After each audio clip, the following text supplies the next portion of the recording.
Okay, I think it's recording. I think so too. So, Yonah, how are you? You don't Hello, have David. in months. I expected you to have a huge beard or something. A Robinson Crusoe beard. Robinson Yes. Crusoe beard. Yes. How's it going? I can't complain more than anyone else. You can one can always complain. I think that I am incredibly fortunate, all things considered. We are healthy. We are. That's number 1 through 10, and then after that, we are. I don't know. I mean, obviously, we're going stir crazy, and the kids are. So my kids now are 12 and just 10 last week, and so that's a hard age in which to experience this thing because they need a lot of stimulation. Yes. But again, everyone's doing their best, and ups and downs, but it's hard. These are strange times. Yeah. So my wife is still employed, so that's a big thing. Good. Well, all right. So we're filming this interview in July, so it will be broadcast during the festival, when the festival would have met. So I hope she's still employed at that time. I think she's safe. Okay, this is good. All right. Well, we'll start with some questions here. Again, I gave you a heads up on all of them, but I'm going to start with one which I didn't give you a heads up for. Okay. If you had to be locked down in quarantine with someone that you're not related to, someone, let's say, alive or dead, then who would it be? Wow. Well, this relates to sort of where my interests have been peaked in the last several months, and in music or not in music. Gosh, would it be a musician? Would it be All right. Do you want me? I was thinking myself what I would say. Would that help first? That's very generous of you. What would be your? I was thinking alive or dead. I spent a whole of 30 seconds in preparation for this interview with this question, and I thought if it were someone alive, then hands down it would be Barack Obama. I had a feeling you were going to say that. Yeah, I think I think I would enjoy that. And is that because you think this is a person who just has a unique perspective on I think everything. I think we would get along personally. Uh-huh. And I think we'd have a lot to talk about. He seems like he has an inquiring mind, as I think I do. Certainly you do. And I can imagine starting up some conversation and it just running with it and going all sorts of different directions. And then all of a sudden, 5 hours has passed and we're like, oh my God, look at the time. Michelle's waiting for me or something. Yeah. No, she's not waiting for him because she'd be having a conversation with me in my life. That's right. That's right. And dead, I thought for me, Da Vinci, Leonardo da Vinci. And I speak Italian, fortunately, so we could get by. And I just think another person that would be just really interesting to see his perspective, and it's an interesting time in European history, early Renaissance, Italy, emerging from the Middle Ages, the beginning of the modern era, inventions. He's a biologist and artist, obviously, war engineer, everything. True Renaissance man. True Renaissance man.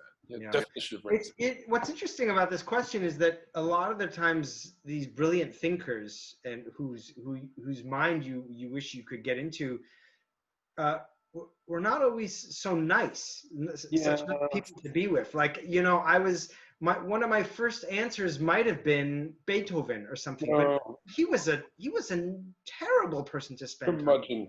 Real curmudgeon. You'd be like, go away. Yeah. go do something for him. You know, like his two assistants, right? He just ordered, he'd abuse them and treat them horribly. And I just think he was probably a real introvert, and I think the same is true of Brahms and of so many other of these people who had these great ability to communicate, ironically enough, but in social situations, not so much. right, So you don't want to choose I a hermit. wonder, No hermits allowed. So, right? Yeah.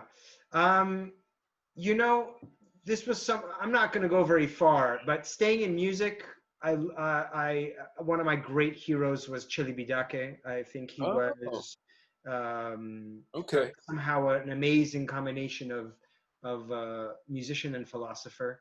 So we should say, for those listening, Serge Celibidache, the Hungarian conductor, I think. Romanian, Romanian. ethnically Romanian, but culturally German.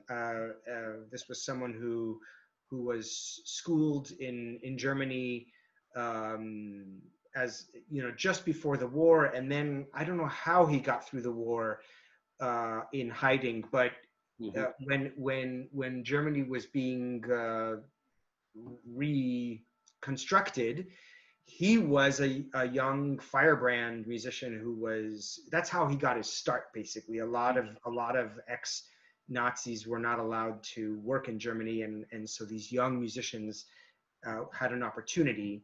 And he was a Furtwängler protege, but he was also a kind of a Zen Buddhist thinker, and there's a lot of just deep philosophy. And when you listen to his music, I hear more thought behind it than I do almost anywhere. I can really, it has an effect, I find, on me of it engenders a kind of introspection almost immediately, because that's where it comes from. Well, as I recall, he's a famously kind of detail-oriented conductor, right? Yes. And there's a video of him out there, I believe, savaging a viola section, Oh, right? He's like yeah, yelling at his violas or something. It's like, what, yeah, oh, violas, or something like that. I can't yeah. It's a funny facial remember. expression. But no, what I like about his, if you could try to put something very huge and complex in a nutshell, which isn't very fair, is that he really I think understood something about you. You mentioned the detailed orientedness, the details, but then always in the whole. He kind of maintained the tension between the concept and the actual details of the forest and the trees. It's always there, and you sort of, as a listener, you know where you are all the time, Mm-hmm. because you're being guided, you're being shepherded by this person who's seeing the entire picture, or containing the entire picture. So I think that's something that I sort of aim to do in my presumptuousness, but I would love to have, except he'd probably be really mean to me, so I don't know. Possibly. Well, this is interesting. This whole idea of right, synecdoche, right, the telltale detail. So looking into, you know, in one note, it's representative of the whole, and the whole representative of one note, and you know, Yeah, you look at like what is it, like a seashell, a conch, and then you right. scroll back and look at the entire ocean. Yeah, fractals, meta, macro, and micro, all of these things. Yeah, and hopefully, when you're making music, you're not just trying to survive the next 20 minutes on stage, but you're able to actually be in that zone a little bit. Well, depends what you're playing and how much you've rehearsed, maybe. Exactly. So, all right. So other questions here. What is your favorite food? So you started with a really hard one because I'm a foodie. I know. I'm, It's absurd to ask one thing for that. yeah. Or So what are some of your favorites? I'm gonna have to go with. First of all, I answered what I didn't quite answer that exact question. I answered what was my favorite cuisine. So my favorite cuisine, I'm gonna have to go with Middle Eastern. Sorry, but that no, I was expecting takeout Chinese food. no, that's. I think that in the end, I just keep coming back to that. That's my bioregion. Um, but a close seconds would be Indian, Italian, of course, Japanese, and British, of course. How can you, you know, I'm just kidding. British Indian, I The suppose. famous British cuisine, you know.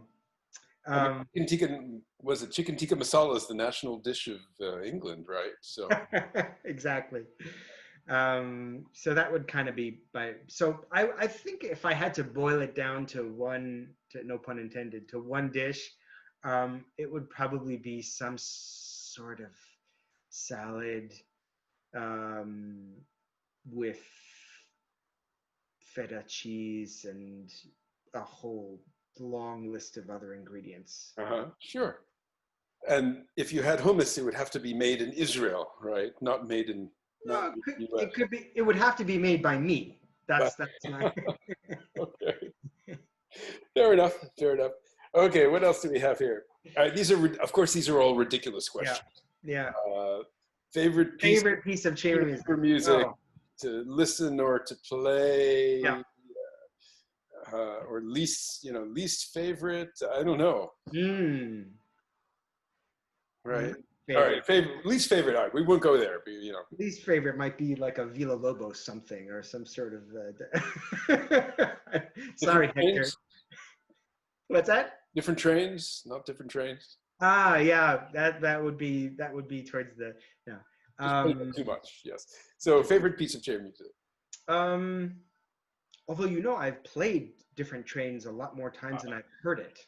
So I actually not sure about what the experience of listening to it is. I mean, that's true for, interestingly enough, most of us professional musicians. Actually, it's probably true. I never for thought different trains. Yeah, I don't. The fact is, I don't actually go to too many concerts. Right. You know, playing concerts. But some pieces I know from as a listener much better than I do as a player. Sure, that's true. So for favorite, and this was really hard. I would have to. It's kind of a cheesy answer, but I would have to go with Beethoven, Razumovsky No. 1, and it's because that was the piece that kind of got me through crises. That was the piece that in the end, when I was, going through my various adolescences and the hate part of the late love-hate relationship with being a performer, I heard that and I would say it's worth it for to be able to play that. I mean, but other pieces could also do that. I remember distinctly as a teen thinking, the 132, how could life even be possible without it, or something extraordinarily snobbish. Life is possible without the 132. There's plenty of people who lived before it was written and who had meaningful lives, and there's also people who will never hear it, and I'm sure they'll get something out of their life. Well, you're just speaking for yourself, though. Yeah, once you sort of kind of are exposed to that kind of expression, I think it's hard to remember what life was like before that. Wait, let me just interrupt there. I was actually talking about 132 this morning. Oh, wow. Yonah. We were walking to get her coffee, and I remember the first time that I really listened to the piece. I was given a recording. A friend of mine, Damien Sokol, who was Mark Sokol's brother. Oh, nice. Who was the first violinist of the Concord Quartet. Mm-hmm. I had this, seminal recording of 132, and Damien gave me this LP, and I listened to it. And I was blown away, just blown away. And I felt in the weird way like I had known this piece all my life. Wow. Even though it probably wasn't the first time I'd heard it, but somehow it was very strange. I was like, I was like, 16 or 17. Yeah. And there was something about it just resonated with me so deeply that, and it has ever since, in a way that 131 doesn't actually, as much as I love it. They're so different. There's such different experiences, each one of those late quartets, aren't they? There's something, to me, the 132, there's something distilled about it. That to me, the quality of the distillation is something he maybe reached again in the 135. On a different scale, of course. I mean, it's like different people almost, each one of those. The If 131 anyone's listening, so this is Beethoven Late Quartet, Opus 132, A minor. If you haven't listened to it or haven't listened to it recently, Google it and have a listen. So.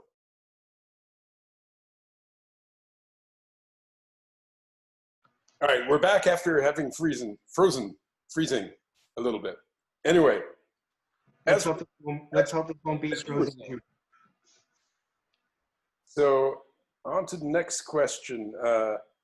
Top 5 desert island pieces, and it doesn't have to be long. It can be short, even though you are stuck on a desert island, and these are the only 5 pieces you can listen to for maybe 15 years. But so, what would you say for that? I think you killed me again. For the sake of the sort of timeliness of the question, I would choose 2 pieces. One that was supposed to be played at this coming Newburyport Chamber Music Festival, Alban Berg's Lyric Suite, and one that will be played at this coming Newburyport Chamber Music Festival, the Mozart Quintet K515 in C major. I think those 2 are very, very, very, very high up on my list. Wait, sorry, I just lost my screen here. Oh, it's still there. Really? How come I can't see you? Oh, on the toolbar you'll see a little icon of a camera. Oh, there you are. Yes. Okay. So Berg Lyric Suite and Mozart C major viola quintet. Yeah, those would be 2 really, really high up on my list. Those are just 2 pieces that I absolutely adore, and they express such different parts of the human existence, I think. But I mean, I'd probably choose something by Bach. I know what. I would take the aria from Matthew Passion. Oh. He died of love. Aus Liebe hat mein Heiland sterben. The one with soprano, flute, and 2, I guess English horns. And that's it. There's no bass. There's no. It's just sort of the middle. I think it's maybe in the golden section of the piece. That would be my one Bach piece if I had to choose. Damn you for forcing me to choose. Beethoven. If I had to choose a piece, not that piece. I don't know. Not the one we mentioned before, the Razumovsky. Maybe a late quartet. Right.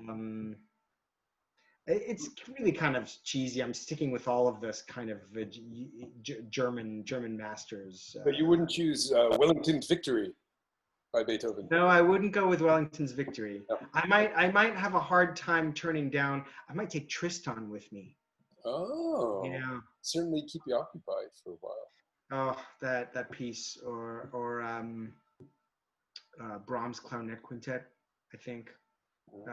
Or maybe some of his late piano pieces, Opus 119 or 118. Right. But I think I'm past my allowance here, my quota. Okay. All right, let's fix that. I might have to give up a week's worth of coconuts for another piece on my desert island. You'd be burning the coconuts to fuel your little iPad or It's all in here. Yeah, only here. Well, then you've got an unlimited library. Most special place in the world you have traveled to? That I visited. This is a fun one because I actually right away knew what I was going to say. Yeah. Okay. I think the most special place that I've ever traveled to, meaning not necessarily the place that gives me a feeling of home, right? You're asking about a place that I've seen. Yeah. So I spent 6 weeks in Australia with my now wife, and during that time she was doing her doctoral work on Aboriginal music education. Oh. And I got to go with her for 1 week to the edge of the world. Wow. We went to Arnhem Land, which is a part of the Northern Territories of Australia, where Aboriginal people live out bush, as they call it, and you need permits, government permits to go out there. It's like reservations. And this was a gathering of academics and this one group of this one nation, I guess, who welcome Western interest in their music and their way of life. And the reason that it won the slot for your question is because I saw an existence, a reality that was completely new, totally unknown, a new reality. Having everything that I'd experienced before, I experienced from within my perspective, and here I was thrown into a situation where you have to redefine everything. Time, light is different, air, just my understanding of everything. It was so completely novel that, well, it was, first of all, it was utterly exhausting, but it was also just, I felt like the effects of that experience stayed with me for years after that. There might be worn off a little bit. This was now over 15 years ago. So it's been a while. So this was before you had kids, in fact. Transformative. Oh, it was before we were married. Yeah. So would you want to return there, or is it so special in some ways it's almost better to have gone and just to have it exist in your memory? Well, first of all, it's very logistically complicated to return. She needs to go through all this paperwork, and I would need to, it's a really specific set of circumstances that can land you in a place that's so different. But I think it's really, I don't know that I feel a need to go back there. I mean, it's definitely an experience that I carry with me. I think I probably wouldn't mind doing something similar in South America, or maybe in the outer reaches. And you kind of have to go to the edges of the world, I feel like. Well, I'm thinking back to I remember you sending me some photographs, emailing me some photographs from your recent trip to or not so recent, but recent-ish, right, to Yosemite, right? And Yellowstone. And going with the family in the sense that in some ways, and correct me if I'm wrong, but it was great to be there with the family, but in some ways your kids almost might not have quite had the presence of mind to appreciate it at this age, although it's still good that they went there at this age. Yeah, I think for them it's really, really good, for where they are. I could have stayed for so much longer and spent much more time doing certain activities that I couldn't, because you know, we're together and you have to go sort of at their pace to some extent. Right. But I'm just wondering, going back to Australia, how would you feel now that you're a family, the four of you? Assuming all the logistical details could be arranged, what would that be like? Or I think I would rather go with mature kids. I think for a person to be able to really enter the existence of the other, you have to have a very strong sort of sense of who yourself is. Yeah. And I don't think they're quite there yet. I think it would have been lost on them a little bit. It would have been, you know, tied up with this sand is getting in my shoe, and you know, so I think a lot of that would have been lost. But I'm very glad we took them to Yellowstone, and I'm glad you reminded me of that, because Yellowstone had a little bit of that feeling to it. That it transported me to a place so far. I felt like I was transported millions of years back into, and like all of a sudden you can imagine a world that's geologically much more active, and all of these species are around you, and you're surrounded by, you're the minority, and all of the multitude of nature is the majority. You know, everything that Western civilization has steered away from. So well, maybe less of majority, and more of just realizing, you know, your place and our place as part of nature. You know, yeah. What's the city? I mean, I'm sitting here in Center City looking out at, you know, buildings across the street, It's 90 something degrees outside. I'm central air conditioning. I want a drink of water. I just, and I want some ice. I just go to the refrigerator and, Yeah. and I'm set. We ordered out. We had takeout Vietnamese Right. for lunch. You probably can't do that in the Outback. Right. Yeah. No banh mi in the But Outback. speaking of, one of the great experiences I had in Australia that time was drinking water right from a river and having that kind of experience where that it is pure because everything is pure. It's so far from industry and civilization that you can't really. It's And no cattle to spoil the. not around there. No, not allowed. So what did it taste like? The water? Oh, it was amazing. Really? It was amazing. It was just, I mean, how can you just, water can taste great when it's really pure and I think, but I couldn't separate it from the experience of just stepping out of myself because drinking water from a natural source for me as a very, very westernized person, it required a leap. And so that memory for me is the memory of that leap, not just the taste of the water. Right. It's leaping into a new place where I allow myself to do something which I've been trained not to do because we can't digest the microorganisms that are in water that flows in the streams here when it rains. But out there, I don't know. I took, and of course nothing happened. I mean, it was perfectly fine. So I think it's probably more about that than it is about the taste of the water. Mm-hmm. Sure.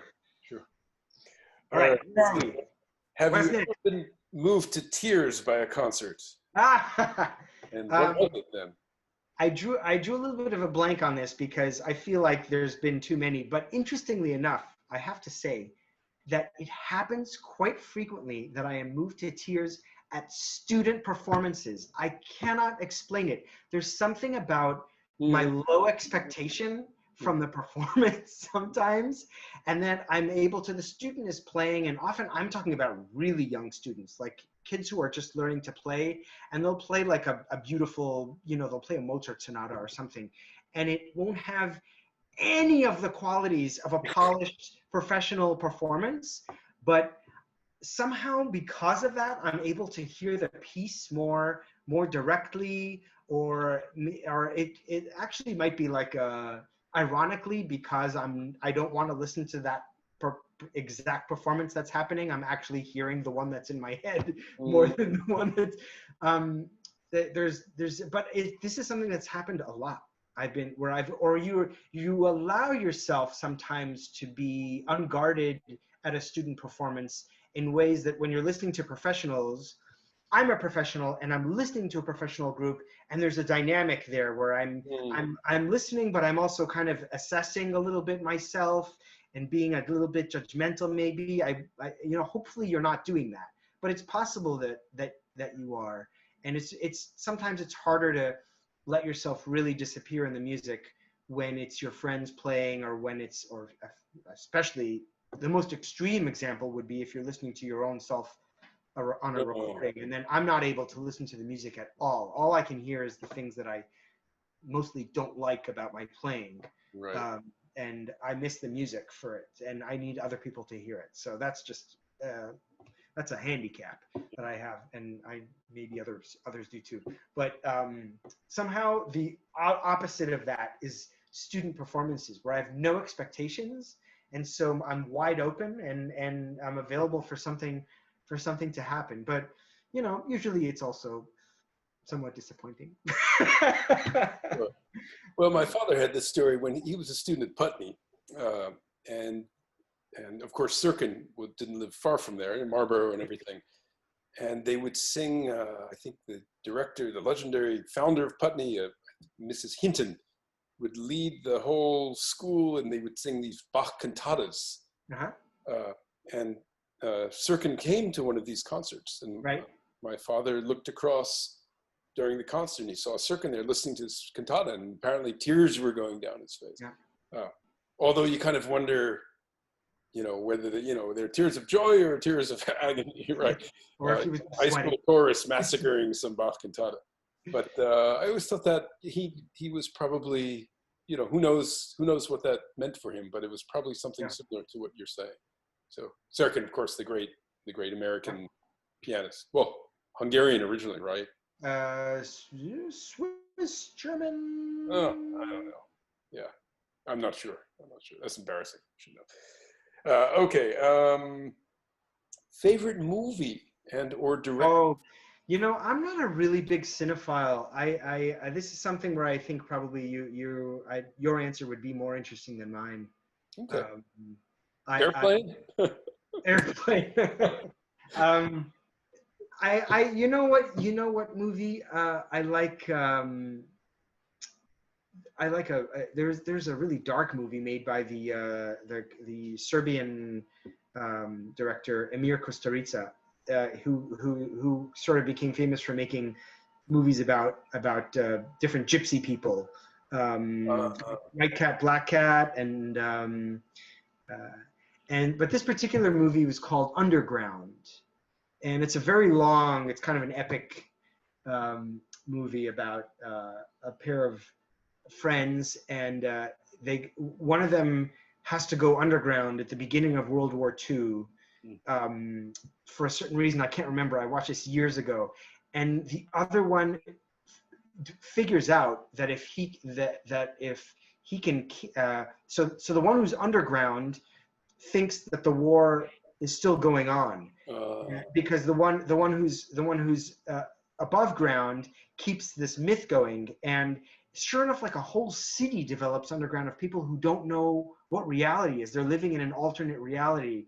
And then at some point something happens, and of course they break out and they discover that it's now the Soviet, it's something completely different from what they thought. This is variations on a theme. Goodbye Lenin is a little bit like that. And I suppose there's something in there about whether we are living in a bubble of some sort, and where we get our information. So that's one I recommend. But I'm not a huge cinephile, so I don't have like I think there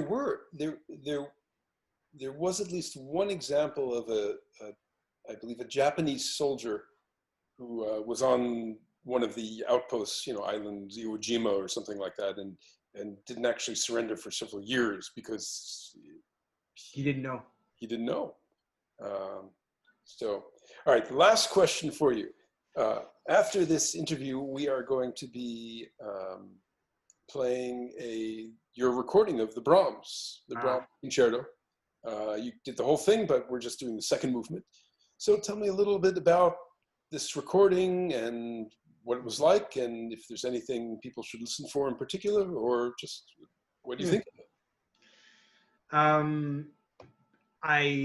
It's one of the pieces I love most for the violin. It's I think one of the greatest violin concertos. Brahms violin concerto. Brahms violin concerto, and I've always adored it. And the conductor is a woman who leads a community orchestra in Jerusalem. And this was while I was living in Jerusalem, so it goes back 4 years, I think, March of 2016. So it's safe to say it's an Israeli orchestra completely filled with Russians. Completely filled with Russian physicists. Yes. No, the oboist who plays the beautiful oboe solo. I think I actually didn't include that in the clip. I think the clip starts after the oboe solo. It's just before my entrance. Shame on me. He's a British guy. Yes, it's predominantly sort of academics who play in this community orchestra. And the woman, her name is Anita Kamian. She's an old family friend, and her husband is one of the foremost musicologists alive anywhere. And she called me up, and she's, about half a year before, and she said, "Okay, Yonah, we want to do. They have one big concert a year, and she always featured a soloist." And she said, "I think it's time we had you." And I said, "Well," she said, "Well, what do you feel like doing?" And I said, "Well, I want to do the Brahms." And she said, let's go, let's do it. And so I just basically got my wish come true. The interesting thing about the circumstance of that concert is that I was a member of a symphony orchestra at the time. And in the month prior to that performance, that concerto performance, that orchestra went on tour. And it's because I was on tour. Actually, we went on tour to the United States. And it's because we were on tour and I was away from my family and on a kind of regular schedule, that I was probably better able to prepare for a concerto performance than I would have been if I were just in the routine of being at home with my young children and teaching and sort of running around like crazy.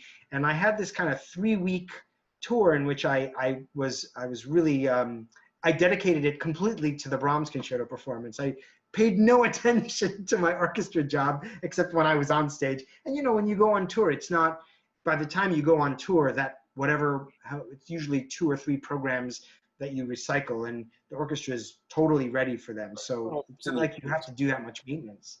So I was actually practicing a lot more than my colleagues. And I was, you know, getting in shape for a concerto performance. And I remember it being a great joy. I don't do a lot of concerto performance, so, you know, it's relatively nerve-wracking, not something I'm used to. Whereas, let's say if I'm backstage with a string quartet, in the moments before walking on stage, I feel very comfortable. That's a position I've been in, you know, thousands of times probably by now. But for a concerto, when you're all on your own and there's a large group out there, I think just the physical memory is what gets you over, you know, a lot of the nervousness, and it's not something I've done that often. So I remember it being kind of a big deal. But once I played the first, you know, 3 seconds, I settled into my groove and did my thing, and I just I enjoyed it thoroughly.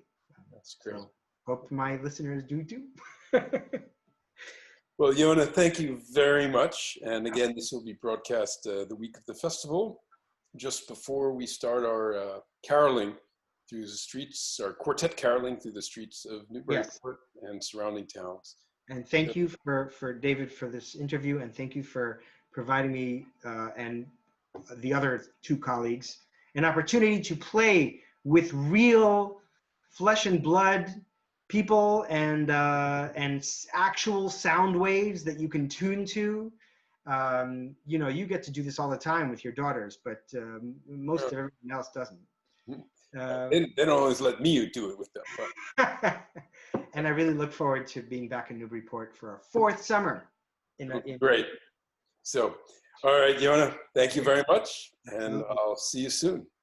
Be well, David. Okay, bye.